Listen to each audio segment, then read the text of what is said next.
Closure is a funny thing. It's something I've searched for in therapy, drugs, liquor, rehab. I've ridden every merry-go-round and spun every roundabout. I don't think closure is something you can work towards, nor something given with grace. I don't think there's a rhyme or reason.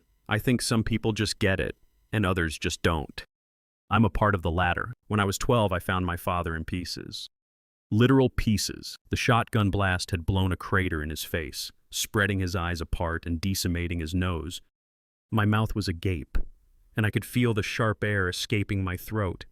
Yet I couldn't hear myself scream. Everything went silent, as if I was special enough for the world to stop turning, for every noise to shush and mourn. 15 years later, I still haven't found a vice that erases the sight of his face, like a scarlet cave, and the cherry on top, never knowing why. I always heard people say they never saw the signs, and I'd foolishly wonder how you know when someone's physically hurt. How can't you tell mentally? Yet my father, who golfed with his old college buddies on weekends and had just received a horse-choking Christmas bonus, had felt worthless enough to swallow the barrel of a 12-gauge. But what puzzled me more was how he could leave me without at least telling me why. I wondered if it'd even satisfy me, but at least I'd be able to draw a conclusion. All I was left with were broken pieces that don't fit back together. After nearly graduating with a master's in journalism, I showed up to graduation so drunk I needed my stomach pumped thereafter. Friends, who soon became strangers, told me I'd pissed myself on stage before puking on a humanitarian charity founder who was receiving an honorary doctorate. My diploma was revoked and I was barred from ever returning to campus premises. And that only sent me spiraling further into my addictions. With nothing but empty, sticky bottles and unused writing skills, I wasted days drowning in my sorrows, my father's face behind my eyelids with every blink. He was in every dream, every memory, every thought. I'm addicted because Dad killed himself. I lost my degree because Dad killed himself. I have no friends because Dad killed himself. I was stuck in a cycle of self-pity that nobody else around me cared to indulge in. I didn't blame them. Why would they? After flipping burgers at McDonald's for 2 years, I was fired after getting caught buying LSD behind the building while on my break. With no college degree, unused writing skills, and expensive habits, I took to a different kind of freelance writing. Are you seeking closure? Didn't get the truth from a special someone gone too soon? Email me at redacted, calm, and have the final goodbye you've always needed. If I couldn't help myself, I thought maybe I could help other people while making a quick buck in the process. Business started slow, the inbox receiving mostly spam and trolls lacing their emails with viruses. But soon enough, real commissions began to come in. My son, Brandon, hung himself in his bedroom closet. He was 17. And the star pitcher on his high school's baseball team. They found pills in his system too, but I guess we didn't have enough. He loved bad action movies that I always sat through anyway and skateboarding with his cousins. Can you please just tell me it's not my fault? Can he tell me that? Initially, it felt invasive. The degree I didn't get wasn't in psychology. I was aiming to be a film journalist. Could I actually help these people? Or was this just another one of my ways of sucking blood? Most of all, was this something that would have helped me? I blew the $50 I received for Brandon's note on liquor. Then, I drank it all and cried, smashed the glass, cut my hand cleaning up the shards and cried harder.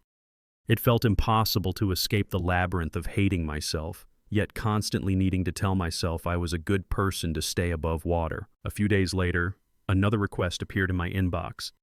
She delayed the M train for 4 hours while they scrubbed her off. A whole person, their dreams and mistakes, turned to paste. I fucking hate her, and I miss her so much. Can you just tell me you forgive me for what I said? You don't need to know what it was. She walked out on me for it, and delayed the M train for 4 hours, and I think that's punishment enough. Another $50. I bought heroin for the first time and blacked out for 3 days. I'd periodically wake up in the bathroom, my fingertips scraped to ribbons from scratching the grout between the tiles. It was terrifying how euphoric I felt. I'd never been so scared yet so elated in my life. I wondered if my dad had ever tried the same to cope with whatever he was wrestling with. Ever since his suicide, it was hard to look back at him clearly.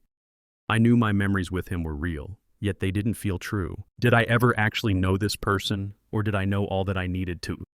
When my email dinged again, I crawled across the wooden floor before climbing onto my desk chair. With a floppy smack to the keyboard, the screen gleamed to life. I'm a coward. That's all you need to know about me. I'd like to say I tried my best, but I don't think that's true. My entire life up to this moment has felt like a failed test run. A botched product waiting for recall. Every day I walk around wondering if it's my last. Everything in my vision is just something to bash my head against or leap in front of. It feels like there's rust under my skin and I'm homesick in bed. There's no finite remedy. I don't have anything to say. Nothing that'd make it any easier for my family. Sent extra for it to be expedited. Thanks. My eyes bulged at the 150 commission. When you're an addict, you want money in a way that spans beyond greed. It's starvation, the air that pumps your lungs.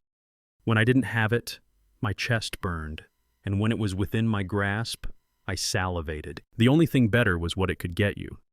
But as I read over the commission again, my gut churned with unease. I didn't have much info about this person other than their email. But could I have reported this to the police? Was I about to write a letter that didn't have to be written? My shaking hands hovered over my keyboard as I wondered if I should email him something else, sobbing about how my father's suicide ruined my life or telling him how much better it gets. I always pondered if my dad did it because he didn't think it would get any better, or if he couldn't handle it getting any worse before it did, running on a descending timer, but all you know is its tick. Some days, sinking into the shape I'd accumulated in my mattress, I'd felt like I understood him more than I ever had. But I didn't want to die. I just wanted it to stop, which made me realize I always understood him more than I thought. The pointed finger on my screen sat above the accept button on the PayPal offer as I stared without a blink. I could do a lot with $150. Besides, you couldn't help Dad what makes you think you could help a stranger. After a dry swallow, I clicked to accept the payment, both my soul and my wallet gaining weight.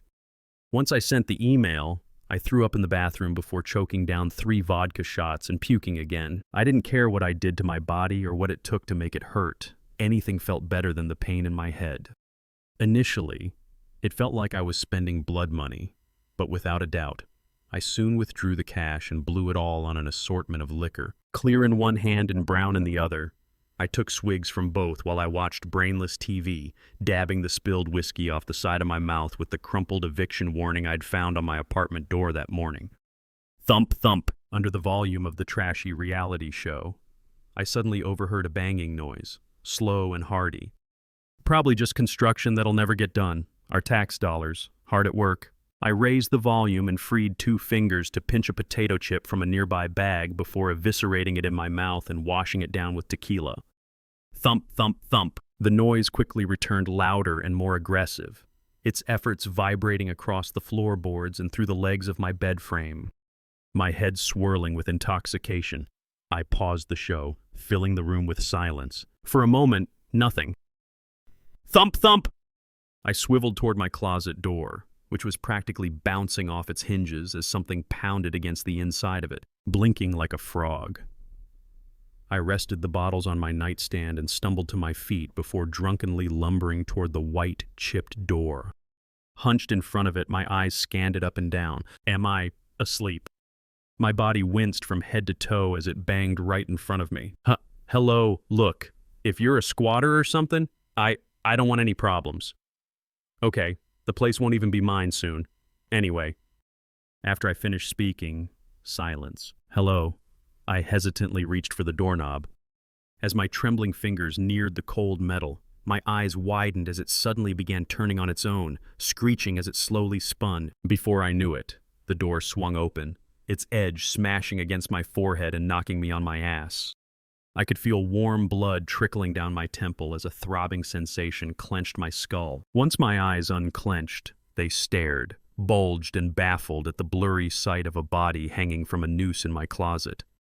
The rope creaked as it gently swayed, something gurgling in their crushed throat. With rapid blinks, I attempted to erase what I assumed was a hallucination. But each time my eyes opened again, it was still there, swinging like a wind chime. In the dark, it was hard to fully make out its appearance, but they seemed smaller than the average adult. Some kind of logo on his buttoned-up tee.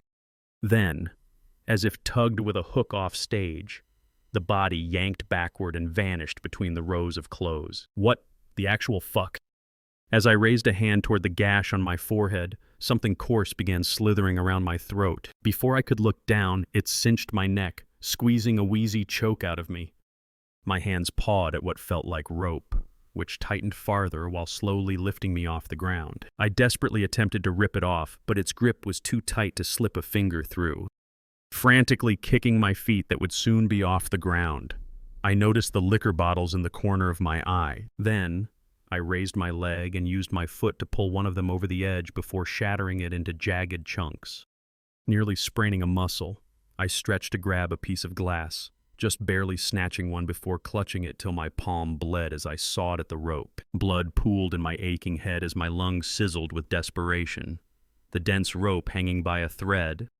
As my toes severed from the ground, so did the rope, a hissing breath sucking into my expanding throat as I dropped to the floor. I released the shard of glass before gently probing my neck, my eyes darting around for the rope and whoever was holding it, but neither were anywhere to be seen. Hunched over my bathroom sink, I bandaged my forehead and scrubbed off the blood I'd smeared on my throat, revealing the dark purple ring the noose had left. Staring at the bruise, I swallowed roughly and winced. That was real. I know it was. I'm not fucking crazy. Wounds aside, my eyes were bloodshot with their own purple halos underneath. They looked like two snuffed-out candles in my sockets. I tried to remember if Dad looked like that toward the end, but in my mind, it was hard to see his face intact. And once I pictured it, it wasn't easy to stop.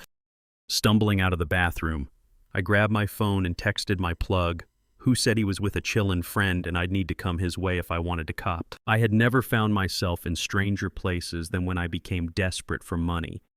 My not-so-proudest moment was when I was high out of my mind in Vegas, twirling in circles on the strip when I witnessed a woman cry with distress after the engagement ring she'd received minutes prior had tumbled directly through the splits of a sewer grate. After helping the naive, fresh-faced couple retrieve the ring, I abruptly ran off with it in my clutches, the woman's fiancé chasing me for a few feet before she yelled for him to just let it go.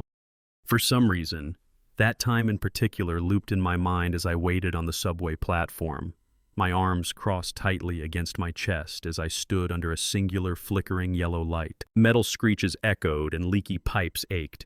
A man sat across the platform, slumped and masked by a brown raincoat. I couldn't tell if he was asleep or if his chest was even lifting. My stomach churned with unease as it felt like a blowtorch was raised against my nerve endings. I was sobering up and desperate for otherwise. An incoming train soon roared across the opposite tracks, and through the passing windows, the man was standing and staring back. I struggled to see what was under his hood, a sliver of his face appearing as a deep red blur, chunks dripping from it onto his chest. When the train entered the tunnel, he was slouched again, as if he hadn't budged at all. I clenched my eyes and rubbed them before touching my sore neck, using the pain to ground myself in reality. Jesus, maybe I am losing it. Near silence filled the subway again. No other pedestrians joining other than I and the man in the raincoat. My chest tightening with anxiety, I opened my phone and searched for the scheduled train times online. Suddenly, through my peripheral, I spotted movement. I looked away from my screen and noticed the man was now sitting upward, hunched over the edge of the bench. "You're on public transportation. He's just some guy. Mind your business." Returning my attention to my phone, I searched for my train line before catching another movement, my paranoia getting the best of me. I glanced at the man, who now had his arms extended outward, his wrists bent to face his palms toward me. My brows furrowed with confusion as I chuckled weakly to myself. God, this stop always attracts the weirdest of weirdos. Then, the man craned his hands back and viciously pushed against the air, before I suddenly felt the pressure of a pair of hands against my back. The unexpected force shoved me onto the tracks, my phone shattering to a black mirror as it smashed beside me. Aches blooming across my ribcage.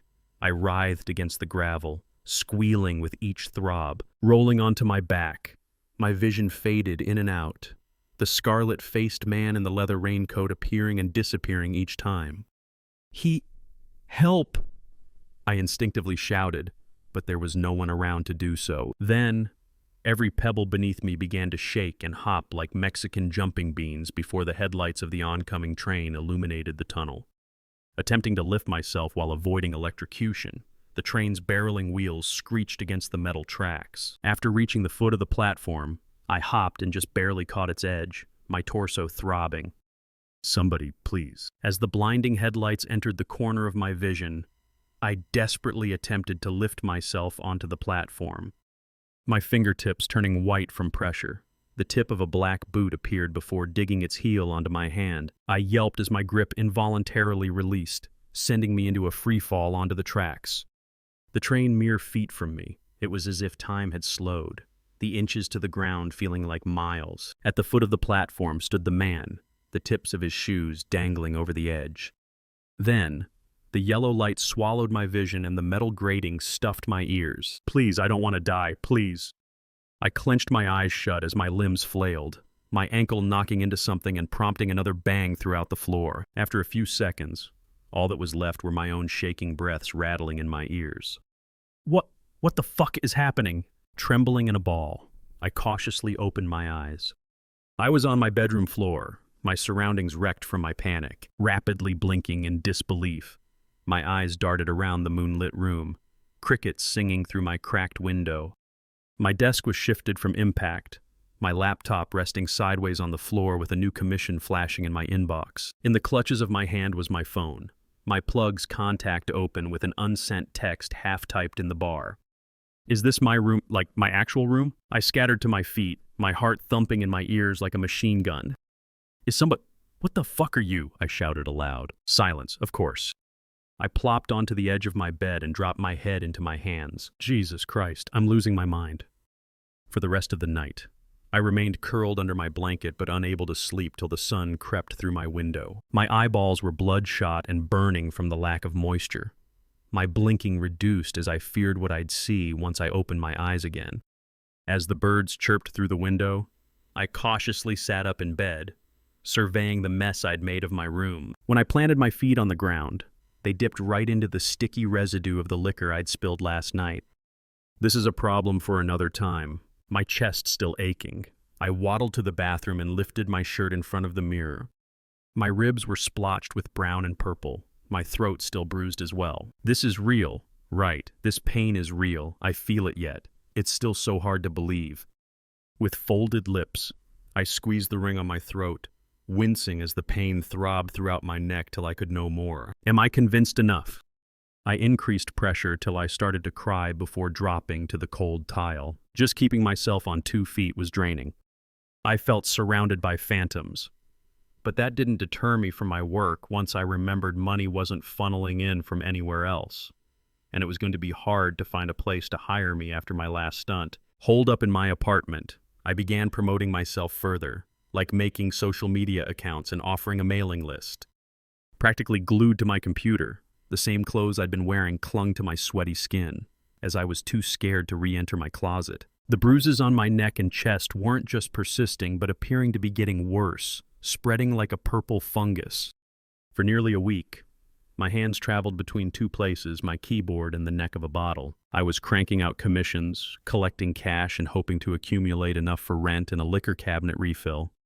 And although the site was initially intended for suicide notes, I started receiving all kinds of requests with financial offers I couldn't afford to turn down. You know when you're driving, and you take just 1 second to look at the radio, and you nearly rear-end someone? It's the same with kids. I was right on the porch. He was 10 feet away on the lawn. I took my eyes off him to swat away a bee. By the time I heard the tires burn, the chalky van with the scuffed license plate was gone. And so was he. All because I couldn't stand a bee. Hindsight only offers the stupidest things. It's insulting. It's been 3 years now, and I know he's not coming home. I stopped dreaming of that. Just tell me that he's safe, please. That wherever he is peaceful. Anything, if it can't be with me. For $300, I told a grieving, directionless mother that her missing son was in Candyland. I felt like a scam artist. I was a scam artist. This wasn't real closure, but if it's close enough to the real thing, how bad could that hurt? Plastic's just as shiny as porcelain. No, I made more justifications than I did drinks, but I was raking in more money than I ever had at the time.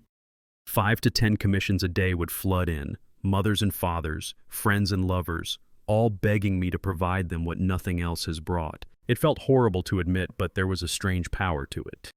After what happened in my closet and at the train station, I was petrified yet oddly validated. It felt like my work was connecting with something deeper than I could have imagined and something closer to reality than I could have fathomed. While in the middle of writing for a client, I heard a soft knock on my front door. Rubbing my dry eyes, I dragged my socks against the floorboards as I approached the door. Before making my presence known, I leaned into the peephole. Initially, it appeared that nobody was there. But when I looked down, I noticed a young, raven-haired boy standing with his back turned. His hand was lifted to his mouth, crunches echoing down the hall as he gnawed on something. Is this some kind of prank? Hi. Can I help you? I asked through the door. He stiffly retracted his hand from his mouth. I got lost. Is this the right street? His voice was frail, almost monotonous. Where are you trying to go, bud? He paused before raising his hand to his mouth again and taking another chomp of his secret snack. Home, he responded with a mouthful. Okay, where's home? Do you live in this building? My fingertips inched toward the chain lock. Another pause while he dug in for more. As he pulled something with his teeth, I heard a subtle splash against the ground. I got lost. Is this the right street? This isn't right. I stopped reaching for the lock, balling my fist as I feared stepping away from the door. Look, I'm sorry, kid, but I don't think I can help you. There's a security office in the lobby. His chewing paused as the words left my mouth, a knot forming in my throat. I watched as the boy slowly turned around to reveal his lazy stare and red-stained lips. My bulging eye practically pressed against the glass. My gut churned as he lifted his mangled hand toward his open mouth, which was lined with a row of shattered teeth. With his bloody nubs in his mouth, he used his molars to gnaw at the tender flesh and dense bone, teeth breaking in his mouth and swirling into the mix before he gulped it all down. Then, he began to tremble from head to toe, as if an earthquake was erupting inside of him. With twitches and snaps, the boy's torso extended itself upward till his height matched the peephole, his milky eye peering back at me. Are you my mama? With a frightened gasp, I jumped backward, my lungs tightening and requiring rapid breaths. Please, go away, I shouted. Then, the boy started to cry. He released this ugly, drunken cry that sounded like a record scratch. It reminded me too much of myself, my palms clamping my ears. His cries were impossible to ignore. It felt like they were ringing in my head. I can't do this anymore. This isn't worth it. Mama! Mama! He wailed with a gurgle. With squinted eyes and plugged ears, I ran to my bedroom before finding my laptop, snatching it off my desk and smashing it against the floor. Make IT. Stop! I shrieked as I stomped the computer to pieces, my chest burning with exhaustion. I soon realized the boy's cries had stopped. My eyes darting around the room, I waited to confirm that whatever was happening had stopped. I didn't even know if I had the power to do so. I just knew I couldn't offer my services anymore. The silence both reassuring and worrying. I hesitantly checked the peephole, and with a sigh of relief, the boy was gone. 2 weeks passed. I'd emptied my apartment of bottles and endured the withdrawals before luckily landing a job at a receptionist's desk, which I got after painting my worsening bruises with foundation for the interview. Everything that happened had scared me straight, but not straight enough, as it was hard not to wonder what exactly I had accomplished with those notes. Did I bridge a gap to the afterlife? Was their family seeing things, too? The same things as me pertaining to the latter? I sure hope not. But nonetheless, I'd discovered power in speaking for those who didn't have last words, and whether or not I was playing God or connecting with one, there was one thing I couldn't shake off my mind. Could I use it to talk to Dad? One night, after work, I grabbed a piece of loose leaf and pencil before sitting at my kitchen table, staring at it as if words would appear on their own. Writing about other people came with ease, but this had me paralyzed. I didn't know if I should write what I wanted to hear or what I think he would have said. I struggled to even differentiate the two. Ultimately, I forced the pencil to the paper and trusted it to flow.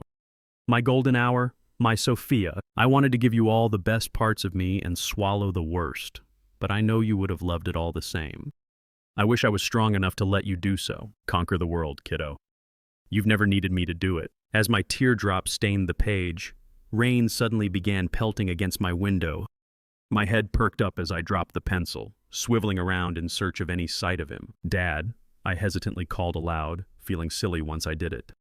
Silence. Then, I yelped as something bolted through the window, sprinkling shattered glass across the floorboards. Rain leaking through the cracked hole, I inched toward the projectile that rested amongst the shards. A golf ball. My eyes widened. Dad. I rushed to the window, and standing in the wet, desolate street was the red-faced man in the brown coat. Of course, he was always the one ghost I couldn't escape. Sprinting downstairs, I threw the exit doors open, the storm immediately soaking me as I searched for him through the droplets. Dad, Dad.